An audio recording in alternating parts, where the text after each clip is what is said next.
கர்த்தருடைய பரிசுத்த நாமத்திற்கு ஸ்தோத்திரம் உண்டாவதாக. கர்த்தராகிய இயேசு கிறிஸ்துவின் நாமத்தில் உங்களுக்கு கிருபையும் சமாதானமும் உண்டாவதாக.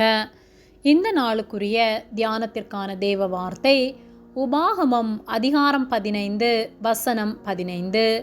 நீ எகிப்து தேசத்தில் அடிமையாயிருந்ததையும் உன் தேவனாகிய கர்த்தர் உன்னை மீட்டு கொண்டதையும் நினைவு கூற கடவாய். ஆகையால் நான் இன்று இந்த காரியத்தை உனக்கு கட்டளையிடுகிறேன். பிரியமானவர்களே, கர்த்தருடைய பிள்ளைகளாகிய நாம் கர்த்தர் நம்மை நினைத்தருளின அன்பை ஒருபோதும் மறந்துவிடக்கூடாது. நம்முடைய பாவங்களிலிருந்து நம்மை விடுவித்து நம்மை ரட்சித்து அவருடைய பரிசுத்த இரத்தத்தினால் நம்மை கழுவின அவருடைய அன்பை நாம் ஒருபோதும் மறந்து போகக்கூடாது. உபாகமம் 15:15 நீ எகிப்து தேசத்தில் அடிமையாயிருந்ததையும் உன் தேவனாகிய கர்த்தர் உன்னை மீட்டு கொண்டதையும் நினைவு கூற கடவாய். ஆகையால் நான் இன்று இந்த காரியத்தை உனக்கு கட்டளையிடுகிறேன் என்று சொல்லப்பட்டுள்ளது. இஸ்ரவேலர்கள் எகிப்து தேசத்திலே அடிமைகளாயிருந்தபோது கர்த்தர் மோசையை கொண்டு அவர்களை எகிப்திலிருந்து விடுவித்தார். ஆபிரகாமின் சந்ததிக்கு தருவேன் என்று அவர் வாக்கு பண்ணின பாலும் தேனும் ஓடுகிற கானான் தேசத்தை அவர்கள் சுதந்தரிக்க கர்த்தர் உதவி செய்தார்.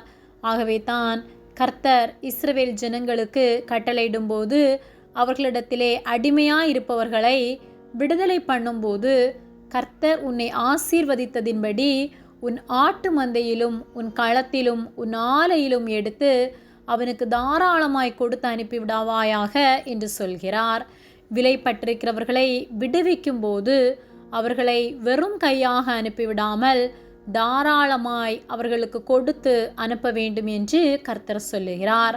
அப்படியாகத்தான் நம்முடைய வாழ்விலும் நம்மை நாம் ஆராய்ந்து பார்ப்போமானால் அநேக பாவங்களினால் அடிமைப்பட்டு நம்மை நாம் அருவருக்கிற சூழ்நிலையில் நாம் வாழ்ந்து கொண்டிருந்திருக்கலாம். ஆனால் கர்த்தர் நம்மை தேடி வந்து அவருடைய பரிசுத்த இரத்தத்தினால் நம்மை கழுவி அவரை நாம் ஏற்றுக்கொள்ளத்தக்கதான ஞானத்தையும் உணர்வுள்ள இருதயத்தையும் நமக்கு தந்து நம்முடைய சிந்தனையில் அவர் கிரியை செய்து நாம் அவரை ஏற்றுக்கொள்ள அவர் நமக்கு உதவி செய்து சமாதானமுள்ள வாழ்வை தந்து நம்மை ஆசீர்வதித்துள்ளார். அவருடைய பிள்ளைகள் என்ற அதிகாரத்தை நமக்கு தந்துள்ளார். விலை போகாத நம்மில் அவர் இருக்கிறதினால் அவர் கிரியை செய்கிறதினால் நாம் பரிசுத்தமாக்கப்பட்டு ஜீவனோடு இருக்கிறோம். அப்படிப்பட்ட நாம் ஒருபோதும் எந்த மனிதனையும் அற்பமாக எண்ணாதபடிக்கு கர்த்தர் நம்மை நினைத்தருளின அன்பை அறிந்து பாவத்திற்கு அடிமையாயிருப்பவர்களுக்கு கர்த்தருடைய அன்பை அறிவித்து வாழ வேண்டும். யார் எப்படி வாழ்ந்தாலும் பரவாயில்லை, நாம் ரட்சிக்கப்பட்டோம் என்ற எண்ணத்தோடு வாழாமல் அவருடைய அன்பை பிரதிபலிக்கிற வாழ்க்கை வாழ்வோம். ஆத்துமாக்கள் நரகத்திலே அழிந்து விடாதபடிக்கு கர்த்தர் உலகத்திற்கு வந்த நற்செய்தியை அறிவிப்போம். ஒவ்வொருவரையும் கர்த்தருக்கு நேராக நடத்துவோம்.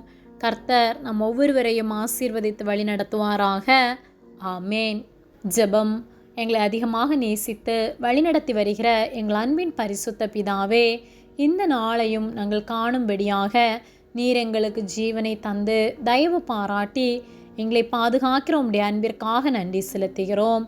நாங்கள் தியானித்த வார்த்தையின்படியே நாங்கள் ஒவ்வொருவருக்கும் நற்சாட்சியாய் வாழ உம்முடைய அன்பை பிரதிபலித்து உம்முடைய நாமத்தை பிரஸ்தாபப்படுத்த எங்களுக்கு உதவி செய்யும்படியாய் ஜெபிக்கின்றோம்.